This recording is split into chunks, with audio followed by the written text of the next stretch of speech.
함께 만드는 언론 미디어 협동조합. 여기는 국민TV. 함께 만드는 언론 미디어 협동조합. 여기는 국민TV.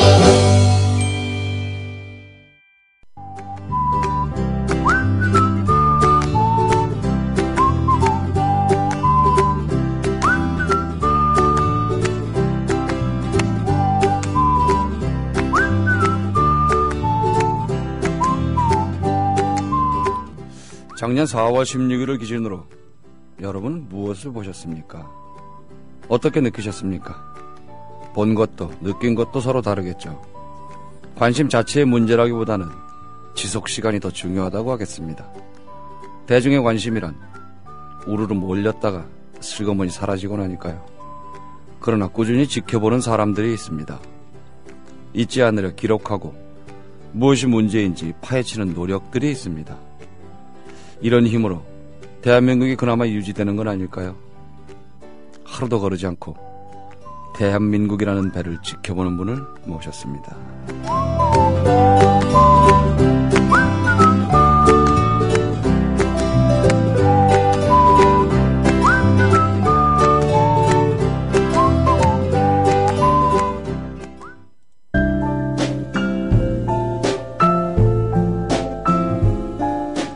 뇌에는 근육이 없습니다. 최근 섹시한 뇌를 위한 체육관 국민라디오 전영관의 30분 책 읽기. 네, 오늘은 좀 특별한 분을 모셨는데요. 대한민국의 여러 가지 사건, 사고들, 뒷이야기들 그런 것에 대한 활어차라고 할까요? 날마다 배달하시는 분 이강윤 평론가 모셨습니다. 안녕하세요. 안녕하십니까. 활어차 마음에 드세요? 너무 과찬을 해주셔서. 활어차. 아니 매일매일 그 이제 시사 방송을 하시니까. 예. 활어차라는 건 역시 시인 전영관만이 할 수 있는 낚아 올릴 수 있는. 우리 서로 깔때기 합시다. 원래 그런 방송이야. 생생한 용어네요. 무슨 수산, 무슨 횟집 앞에 파란색 탱크. 이렇게 해서 바닷물을 호스를 통해서 공급하는 그건 봤는데 사람을 소개할 때 그 말을 쓸 수도 있구나라는 것을 그러면. 제가 지금 처음 알았고요. 그게 은유의 힘이야. 역시 시인은 다르다 그런 생각이고. 자, 오늘 이강윤 평론가가 멈춰버린 시간 2014-0416 앵커석에서 지켜본 세월호 1년 오래된 생각이라는 출판사에서 나왔습니다. 책이 굉장히 두껍고 내용이 아주 촘촘하게 많아요. 네. 그래서 이렇게 군데군데 아무데나 피고 봐도 속상해. 그래서 제가 이렇게 느낀 점은 이 사람은 이걸 어디서 풀을까? 이 스트레스를, 이 짜증을, 이 답답함, 억울함, 온갖 부정적 감정들이 다 올라올 건데 방송을 하면서도 그렇고 이걸 쓰면서 다시 한번 곱씹으면서 굉장히 스트레스를 받았을 건데 어떠세요? 예, 진짜로 그 말씀에 대해서 꼭 제가 드려야 할 답이 있는데 이 방송을 들으실 분들께서는 저 사람 둘이 정말 자기들 비슷한 책 냈다고 자기들 얘기하면서 은근히 그 유행어처럼 돼 있는 깔때기 하는 거 아닌가라고 들으실까봐 조금은 민망은 합니다만 그럼에도 불구하고 한 말씀은 드려야겠습니다. 제가 우리 전영관 시인께서 작년 연말께 먼저 내셨었죠. 슬퍼할 권리. 그 책이야말로 아무 페이지를 펼치건 미려한 슬픔 때문에 그건 그냥 우는 책이죠. 뭐. 슬픔이 더 증폭되더라고요. 그냥 이렇게 담담하게 기록체처럼 저처럼 이렇게 문장을 아름답게 쓸 줄 모르는 사람은 그냥 기록에 가깝게 적어놨는데 우리 전 시인의 책은 슬픔을 이렇게 아름답게 쓸 수 있구나. 그러니까 읽다가 너무 턱턱 호흡이 막히고 음식도 이렇게 잘 씹어서 어느 정도 부수어지면 식도 속으로 우리가 넘기지 않습니까? 그 책은 읽다가 너무너무 목이 메이고 여기까지 하시죠. 책을 읽으면 식도로 넘어가는지 어디로 넘어가는지 모르겠는데 아무튼 턱 막혀서 뭔가 물을 마시건 심호흡을 한번 하지 않고는 잘 페이지가 안 넘어갔는데 저는 아까 잠시 제 소개 겸해서 말씀하셨다시피 매일매일 90분짜리 시사 프로그램을 진행하는 입장이니까 그날 뉴스 중에서 제일 굵고 큰 것, 그렇죠. 놓쳐서는 안 될 것 이런 것들을 고르다 보면 지난 1년간 우리를 온통 짓눌렀던 것은 세월호, 그다음에 뭐 국정원 댓글 사건에 대한 재판 등등 다 머리 아프고 짜증나고 힘들고 우울한 것들이었죠. 그렇지만 하루하루 기록해야 된다고 생각했고 그게 제 일이었고 그러다 보니까 슬픔이 켜켜이 쌓이긴 쌓였는데 이 녹음을 앞두고 다시 한번 책을 좀 간추렸어요. 아닌 게 아니라 말씀처럼 페이지가 잘 안 넘어가더군요. 그게 이제 저자가 프롤로그에도 그렇게 썼어요. 뒷면 날개에 있는 거 조금만 제가 읽어드리겠습니다. 바닷속과 바다 위, 사한 자와 죽은 자, 그리고 그 어느 쪽에도 속하지 못한 채 망연자실하게 남은 사람들. 그 사이에서 방황하고 고민했습니다. 떼내지 못하는 상처딱지 같은 것이었습니다. 유가족들과 인터뷰를 하고 세월호 수습책의 지지부진함과 미비점을 비판하면서도 클로징 멘트를 마치고 나면 무기력해지곤 했습니다. 부족하나마 지난 1년간의 기록을 책으로 묶어냅니다. 이 무기력감. 힘드셨으리라 생각이 되고 뭐 그렇다고 해결된 건 아무것도 없는데 이렇게 책으로는 또 나와 있으니까 읽어야죠. 그렇죠? 네. 읽어야 된다고 봅니다. 저는. 그래서 뭐 책을 낸 두 사람이 방송을 하는 게 지금 조금 민망하긴 하지만 저는 민망하다고 생각 안 하려고 노력을 하는 게 이거 써서 제가 무슨 부자가 될 것도 아니고 초판 인쇄는 이미 기부를 다 했고요. 그리고 뭐 전혀 외려 북콘서트 하러 다니느냐고 돈을 많이 썼죠. 자갈론을 조금 팔아서 여기저기 다니면서 이제 뭐 저걸 했는데 이강일 평론가도 역시 또 이제 알리기 위해서 이러이러한 사실들이 있다는 걸 알리기 위해서 서울, 인천, 부산 이렇게 지금 북토크를 하셨고 또 광주, 수원 지금 현재 약속돼 있는 게 두 군데가 더 있죠. 6월 중에. 그래서 우리 방송 들으시는 애청자 여러분들 아니면 조합의 그 지역 협의회 여러분들께서 그 지역으로 한번 초청을 하시는 것도 괜찮을 것 같아요. 그래서 오붓하게 이렇게 모여서 불과 몇십 명이 이렇게 앉아서 같이 얘기하고 호흡하고 서로 이렇게 눈을 교환하면서 그러면 그게 더 책에서는 또 못 느낀 그런 거를 느낄 수 있지 않을까.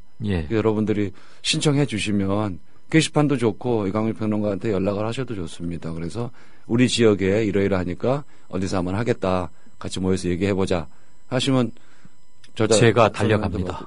어디든 뭐 가셔서 또 이렇게 말씀을 해 주실 테니까 또 아무래도 우리들보다는 이렇게 많이 알고 계시잖아요. 그날 이제 이렇게 들어오는 정보들이 더 정보망이 훨씬 넓고 안테나도 우리보다 훨씬 높으니까 많이 아시니까 새로운 것도 있을 것 같아요. 그렇죠. 책 이후의 얘기, 그다음에 지금 이제 특위의 앞으로의 얘기 이런 것들을 통해서 지난 1년간 우리가 헤어날 수 없었던 무기력감, 그다음에 지쳐버려 있지 않습니까?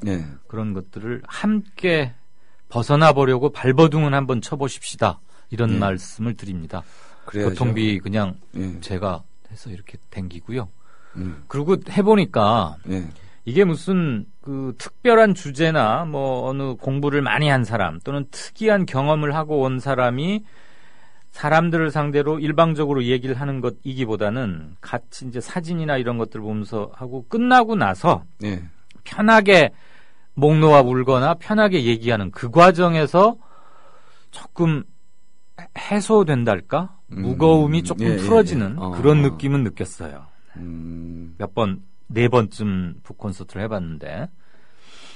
단순히 그냥 막연한 분노가 아니라 저는 이제 해서 조금 사실관계를 조금이라도 더 알면 그 분노가 그냥 방향성을 가지지 않을까. 그렇습니다. 굉장히 중요한 말씀을 하셨는데 지금 뭐 1심 재판이 끝났습니다만은 그리고 이제 2심 재판 들어와 있죠. 근데 구체적으로 밝혀야 할 것들.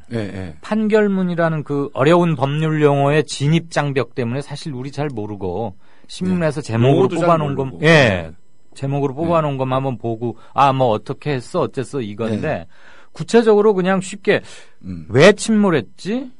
누가 잘못이지? 네. 우리는 무슨 잘못은 없을까? 그냥 쳐다만 봤던 네. 텔레비전을 봤던 우리는 그렇죠. 그럼 무슨 잘못이 네. 있을까?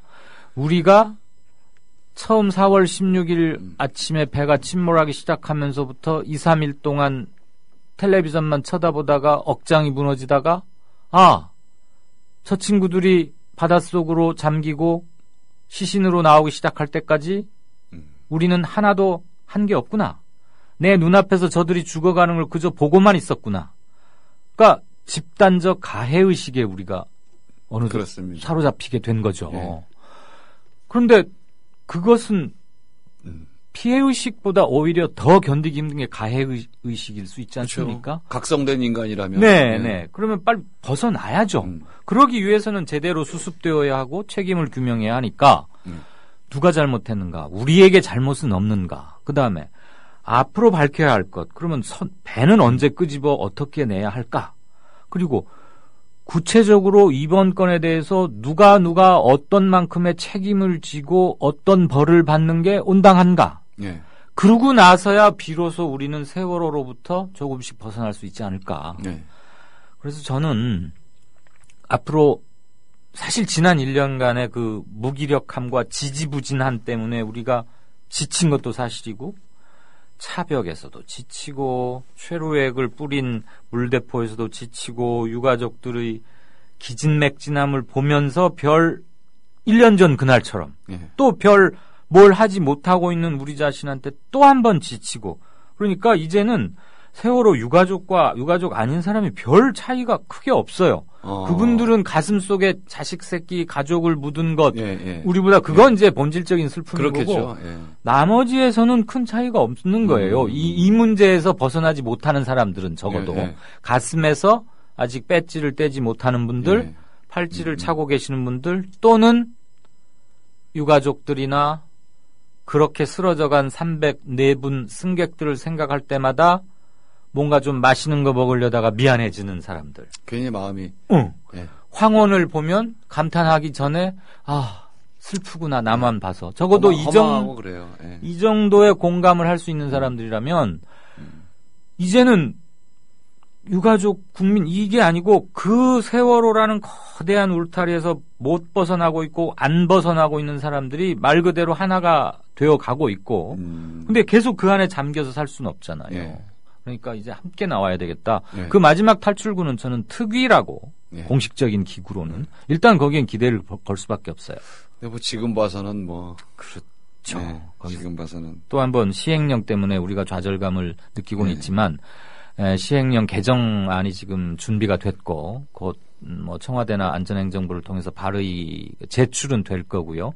그것도 한번 지켜봐야 할 거고. 수용하지는 않을 것 같고요. 네, 부분적으로 조금 바뀔 여지는 있는데 제가 최근에 세월호 특유의 아주 핵심적인 역할을 담당할 박종훈 변호사 소위원장을 맡고 있습니다만 인터뷰를 했더니 시행령의 재개정 작업에만 힘을 쏟지는 않는다. 투트랙으로 갈 것이다. 할 수 있는 일은 사람도 뽑고 조사를 진행하는 한편 과감히 그거는 추진하겠다. 이런 얘기. 그러니까 어쨌거나 이제 곧 정식 출범은 하는 거죠. 예. 거기에서 너무 많은 걸 밝히려고 하지 말고 우리가 품었던 합리적이고도 정당한 의문들. 그런 거에 대해서 답 또는 답으로 가는 실마리만 줘도 저는 그동안 우리를 짓눌러 왔던 무기력감으로부터 벗어나려는 디딤돌은 마련이 된다. 그래서 지금이야말로 유민 아빠가 막 목숨을 걸고 할 때 애타하면서 발만 동동 구르다가 그때 얼마나 에너지가 결집됐었습니까? 그렇죠. 예. 그거의 반만이라도 우린 지금 이제 특위한테 모아야 하겠다. 의지로라도. 왜? 유가족뿐만 아니라 우리도 이제 좀 같이 벗어나기 위해서라도. 힘들어요.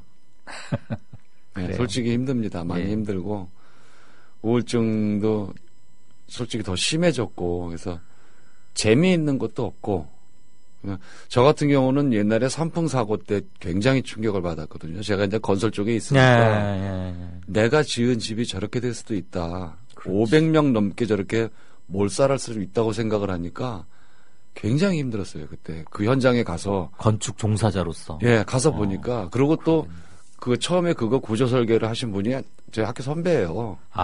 여러 가지로 굉장히 충격을 많이 받고 힘들었는데 그거 이제 좀 가라앉고 괜찮아진다 싶으니까 또 이렇게 이거 벗어나기 힘든 일이 또 생겼어요. 저는 산풍 무너졌을 때 사회부 기자였는데 그때 취재 일선에 나가 있었죠.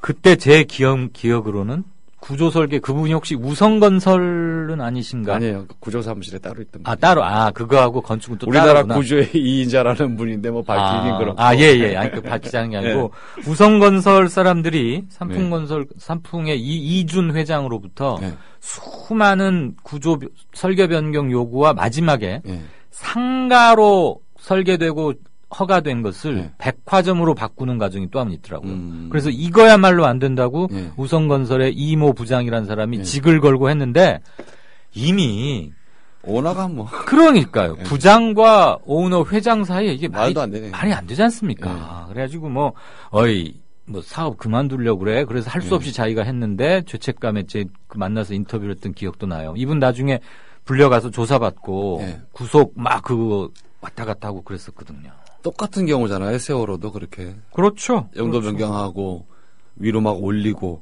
청해진 해운이 산풍으로 바뀐 뭐 이런 정도인 거죠. 물 위에 산풍 백화점이 돼버렸습니다. 그렇네요. 물 위에 산풍. 좋네요. 기가 막힌 얘기인데 여러분들이 이제 물론 지금 다루고 있는 책을 쓴 사람들이나 시사의 일선에 계신 분들 그런 분들도 물론이지만 전 국민이 이제 피로감을 느끼고 힘들고 좀 나쁘게 얘기하면 또 다른 무언가가 튀어나와서 그 분노나 슬픔이 재충전돼야 되지 않나 이런 생각도 사실은 들어요.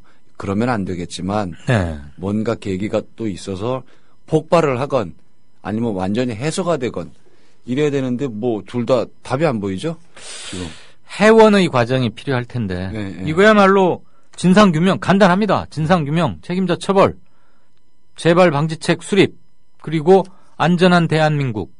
우리 후손들은 우리보다는 나은 세상에서 살 수 있도록 기틀을 만드는 것. 이건데 정부의 뭔가 석연치 않은 완강한 저항, 특위 활동을 뭔가 있나 봐요. 그러니까 지금 그 부분에 대해서 우리가 방송이니까 참 확인되지 않은 것을 함부로 말씀드릴 수는 없는데 왜냐하면 이게 또 하나의 빌미가 돼서 무슨 억측을 낳는다면 이게 결국은 만약에 그게 제대로 규명이 되지 않으면 우리를 짓누르는 또 하나의 스트레스가 되니까 여러 가지가 있는데 왜 저렇게 한사코 그렇지 왜 뭐냐 이거지 뭐냐 만약에 정말 사실 길 내거리에서 교통사고가 나듯이 배건 비행기건 뭐든 탈 것 이런 것들은 언젠간 사고가 날 수 있는 거예요. 그러면. 그 이후가 중요한데 그때는 경황이 없어서 그렇다고 치자고 백보 양보를 하자고요. 그러면 여야가 작년에 연말에 국회에서 합의로 특별법을 만들었으면 그 이후에는 자기들이 혐의 없음을 밝히기 위해서라도 특위를 전폭적으로 지원을 해야 하는데 뜨뜻미지근한 정도가 아니고 조직적으로 방해하고 민간 측 의원들을 무기력화하려는 시도가 있으니까 옛날에 품었던 합리적 의문에 과거에 한때 승했던 음모론이 되살아나서 가중되는 거야. 가중되는 거죠. 이러니까 이제 좀 톤 다운돼서 하강 곡선을 그리나 하는 게 다시 올라가곤 하는 거죠. 근데 그거를 몰라요. 그런 점에서는 정무적 감각이 전혀 없는 정부다. 또는 여론은 아예 깡그리 무시하고 나는 내 캐터필러 자욱을 아스팔트에 남기면서 앞으로만 간다. 무슨 공수부대 뭐처럼 말이에요. 아버지가 탔던 걸 또 타고 싶은가 보죠. 그게 연상이 돼요. 자꾸 타는 건 좋은 거 아닌데. 근데 저는 그런 생각이 들어요. 이게 특위를 구성을 하면 어지간한 사람이 가도 다 밝혀질 만큼 너무 빤한 걸 숨기고 있지 않나. 너무 빤한 걸. 일테면 뭐예요? 뭐든지요. 시간이 됐건 그 항적 기록이라든지 해경과의 통화라든지 최초의 영상이라든지 그런 여러 가지. 그냥 봐도 조작됐다고 자꾸 하고 실제로 그 부분 기록이 없다든지 여러 가지들이 있으니까 어지간한 사람만 가도 다 밝혀낼 수 있는 것들을 숨기고 있는 게 아닌가.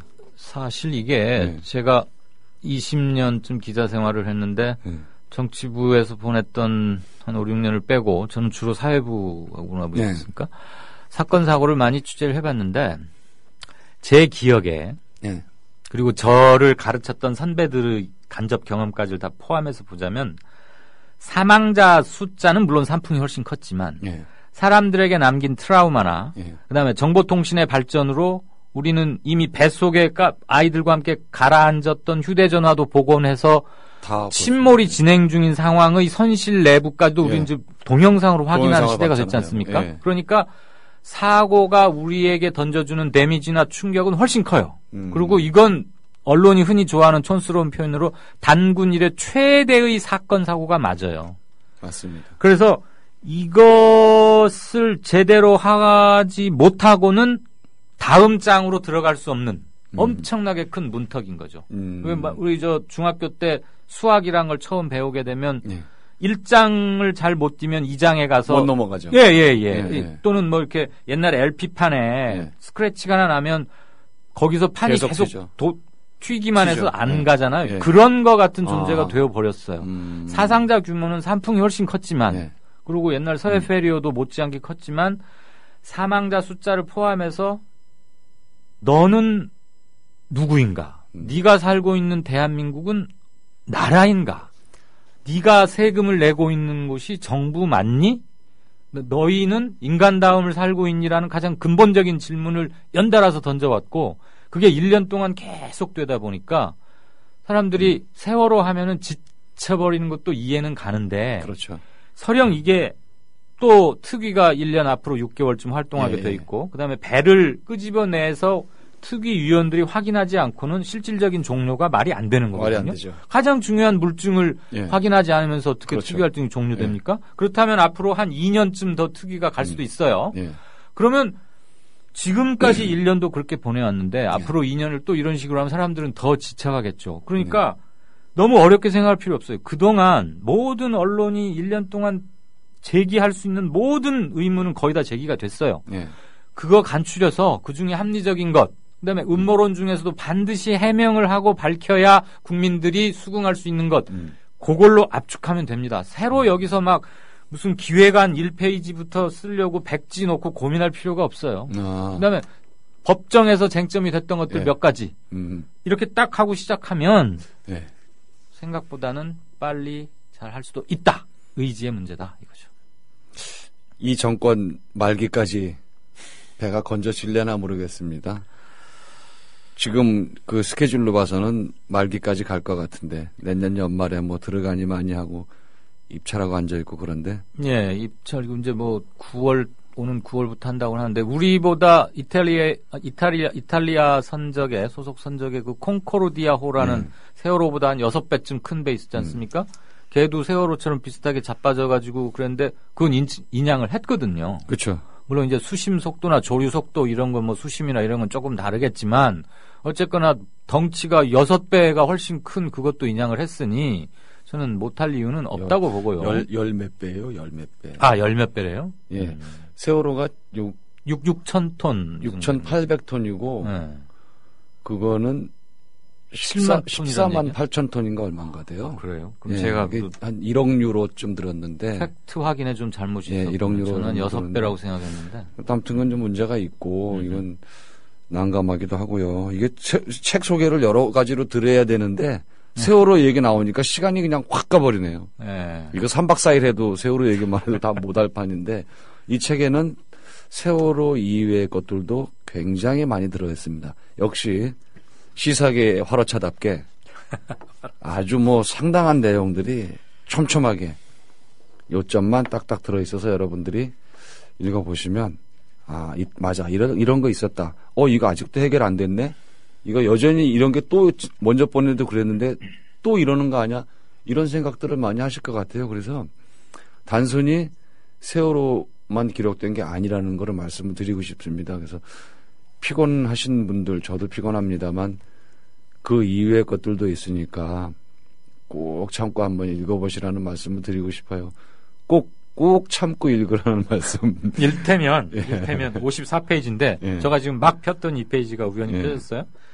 제목이 너거 박근혜가 제일 잘 쓰는 말이 뭔지 아나? 이 경상도 말로 잘해야 되는데 이게 김무성 새누리당 대표가 기자들한테 한 얘기입니다. 그 기사 그걸 가지고 한 편을 쓰기도 했고 아무튼 이건 매일매일 쓴 하루하루의 일기다. 그겁니다. 그래서 여러분들이 좀 더 많이 보시고 이게 저희들뿐 아니라 우리 다음 세대들 아이들한테도 몇몇 가지는 얘기를 해줘야 된다고 생각을 해요. 그래서 그런 면에서는 굉장히 귀한 책이라고 생각이 됩니다. 오늘은 여기까지 말씀 듣고 다음 시간에 나머지 얘기 듣도록 하겠습니다. 오늘 말씀 고맙습니다. 고맙습니다. 네. 세월호 참사가 일어나고 저는 주변에 많은 사람을 잃었습니다. 세월호에 무심한 사람한테는 정이 떨어지고 세월호 가족을 비난하는 사람은 사람으로 보이지 않았습니다. 몰라서 그럴 수 있죠. 그러나 요즘 같은 정보 시대에 무지함은 죄입니다. 본인이 관심과 성의만 있다면 쓰레기 언론의 그런 장난질에 현혹되지 않는 시민으로 자리를 지킬 수 있습니다. 애청자 여러분 어떠십니까? 자주 언쟁을 벌이신 건 아닙니까? 주변에 혹시 그런 분이 계시다면은 이강윤의 오늘을 들으라고 권유하시면 됩니다. 그런 분들이라면 열에 한둘만 들어도 성공이니까 실망하지 마시고 꾸준히 권하시면 좋겠습니다. 나와 다르다고 해서 나만큼 모른다고 해서 상대를 비난하거나 멸시하는 건 이른바 진보의 몰락을 부채질하는 결과를 가져옵니다. 양단으로 나뉘어서 서로 돌팔매질만 거듭하는 세상이라면 사회적인 약자들만 더 힘들어집니다. 저소득층의 고통만 반복되고 심화될 겁니다. 우리가 바라는 세상이 이건 아니지 않습니까? 화합까지는 아니더라도 진실을 모르는 채 자신을 실용주의자라느니 온건파라느니 이렇게 착각하는 사람들만이라도 각성하도록 정보를 제공해주면 어떻겠습니까? 물론 제가 해보니까 쉽지 않았습니다. 이게 드러내놓고 이 비상하는 표정을 짓는 경우까지 있었거든요. 저도 그냥 꼭 참고 웃으며 말했습니다. 그 자리에서 자신의 생각을 바꿨다고 이렇게 고백하지는 않았지만 그 사람도 분명 고민했을 겁니다. 어쩌면 기사를 찾아 읽었을지도 모릅니다. 이러면서 하나둘 인식의 전환을 이루는 거 아닐까요? 국민라디오가 전 세계를 대상으로 공정언론의 역할을 하고 있는 것처럼 우리들은 주변에 한 사람이라도 진실을 알게 되도록 협력해야겠습니다. 적어도 이강윤의 오늘을 듣는 분이라면 실행에 옮기시리라 기대합니다. 아니, 이미 그렇게 하고 계실 거라고 믿습니다. 소나기보다는 안개의 빛처럼 세상을 적시려 노력하는 방송, 전영권의 30분 책 읽기였습니다.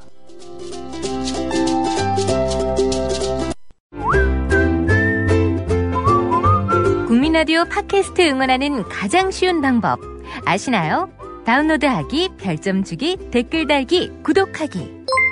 국민라디오 팟캐스트 널리 알리는 가장 쉬운 방법. 다운로드하기, 별점 주기, 댓글 달기, 구독하기. 기억하세요. 다운로드하기, 별점 주기, 댓글 달기, 구독하기.